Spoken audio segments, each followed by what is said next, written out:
Good evening, it's Sunday the 19th of February and it's time for the news on RIK 2. Fears grow about the fate of a diver who went spearfishing yesterday morning off the coast of Bomos in the Paphos district and was still missing late this afternoon. The Coast Guard today intensified its search to locate 31-year-old Andreas Yangu from the Erimi community. Helicopters and vessels of the Joint Rescue Coordination Centre joined the Coast Guard in the search, now running into its second day. Late last night, a marker was found in open sea near the Bomos fishing port on which a fishing gun was found. This morning, divers found a second fishing gun on which a fish had been hooked. It is believed that both items belong to the missing diver. The call to the Coast Guard to begin a search came at 5 yesterday afternoon, after Yangu went missing for several hours and family members had not managed to contact him. The man was said to have arrived at the area at around 7 a.m. His car was found on the beach with his mobile phone inside the vehicle. Taking part in the search and rescue are 2 Coast Guard boats, a helicopter, National Guard and police divers, rescuers from the Health Ministry and the Larnaca Civil Defence, men from the Joint Rescue Coordination Centre and volunteers. Freight drivers who had abstained from work citing huge delays and problems under the new management of Limassol Port Services returned to work this morning following a series of mediating meetings chaired yesterday by President Anastasiades, which led to an agreement on measures to normalise the port's operation. Cyprus Confederation of Professional Craftsmen and Shopkeepers official Kyriakos Moutsagas, who was on site early this morning, told CNA that lorry drivers have returned to work.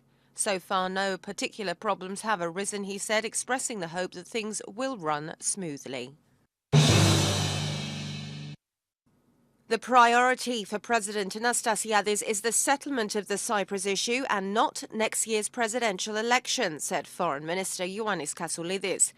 In an interview with Daily Kathimerini and commenting on the substance of the talks, Kassoulidis stressed that following 22 months of negotiations, the Turkish Cypriot leader should not be doubting President Anastasiades' intentions in light of the approval of the 1950 union with Greece referendum amendment. The foreign minister stressed that Mustafa Kemal used the amendment as a pretext that will justify Turkish demands to maintain troops in Cyprus and guarantees following a possible settlement. Kassoulidis expressed regret that certain MPs, including a number from ruling the sea, took the bait and abstained from the unionist referendum vote. Furthermore, he supported subsequent actions by Democratic rally leader Averos Neofilou, who recognized the untimely and false nature of the amendment and is now taking all the necessary measures to overcome its repercussions.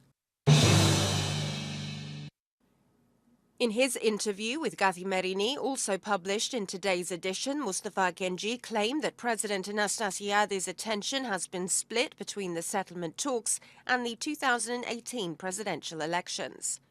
The Turkish Cypriot leader cited reports according to which opposition left-wing AGEL, which supports the president's line in negotiations, called on him to take steps forward in the alternate presidency issue.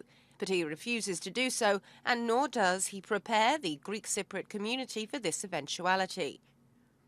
Akinci further claims that dark clouds have gathered over the talks, and it was up to President Anastasiades to take the necessary steps to clear them up and change the situation that's been created. The Turkish Cypriot leader warned that if there are no major developments in the near future, the new exploration activities in Cyprus's exclusive economic zone will become a new source of tension. Akinci refrained from clearing up the situation on whether a second Geneva conference on Cyprus will be taking place next month. Meanwhile, the UN Chief Special Advisor on the Cyprus issue, Espan Barthaida, discussed the latest negotiations developments with foreign dignitaries on the sidelines of the International Security Conference being held in Munich. In a Twitter comment, Ida said that he discussed the latest phase of the Cyprus talks with the British Undersecretary for Foreign Affairs, Alan Duncan, who expressed the UK's strong support in the process. The UN official also held a very good meeting, as he said, with the US Deputy Secretary of State, John Heffern, briefing him on the latest developments on how the talks are moving forward. Also in a Twitter comment, Heffern assured that the US will do everything they can to facilitate the process. Turkish Foreign Minister Mevlut Cavusoglu is also in Munich and held similar talks with Alan Duncan. US-backed Iraqi forces today launched a ground offensive to dislodge Islamic State militants from their remaining stronghold in Mosul, in the western part of the city, and put an end to their ambitions for territorial rule in Iraq. Iraqi Prime Minister Haider al-Abadi announced the start of the offensive, asking Iraqi forces to respect human rights during the battle and to take care of those displaced.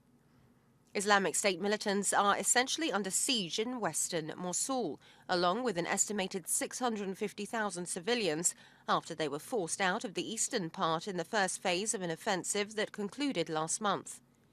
Up to 400,000 civilians could be displaced by the offensive, as residents of western Mosul suffer food and fuel shortages and markets are closed. Iraqi federal police units are leading a northward charge on the Mosul districts that lie west of the Tigris River, aiming to capture Mosul Airport just south of the city. They captured several villages and a local power distribution station in the first hours. Paris police sprayed tear gas at bottle-throwing demonstrators on the margins of a rally late yesterday meant to support a young black man who was allegedly raped with a police baton and other victims of police abuse. 2 police officers were injured and 13 people were arrested in the clashes, which involved about 150 of the thousands of mostly peaceful anti-racism demonstrators. The skirmishes marked the latest in a string of protests around the alleged rape that have degenerated into violence. Police have installed a security perimeter around Paris's Place de la République for the rally. Far-right presidential candidate Marine Le Pen, meanwhile, urged the government to ban the protest out of respect for police. Demonstrators carried banners reading "Justice for Theo," the name of the 22-year-old alleged rape victim. The protesters argue that Theo is just one example of many young minority men unfairly targeted by French police in ID checks and sometimes abused. 1 officer has been charged with rape in the case and 3 others with aggravated assault. All deny intentional wrongdoing. Now for the weather forecast. Clear skies initially tomorrow, turning increasingly cloudy later in the day. Winds will be northeasterly to southeasterly, and in western areas in the afternoon, light to moderate northwesterly, force 3 to 4 over slight seas.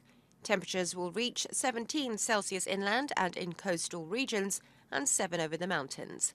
The depth of snow on Mount Olympus is 50 centimetres, with 40 in Troodos Square. That's all from us here. Join us tomorrow for more news in English. Have a very good evening.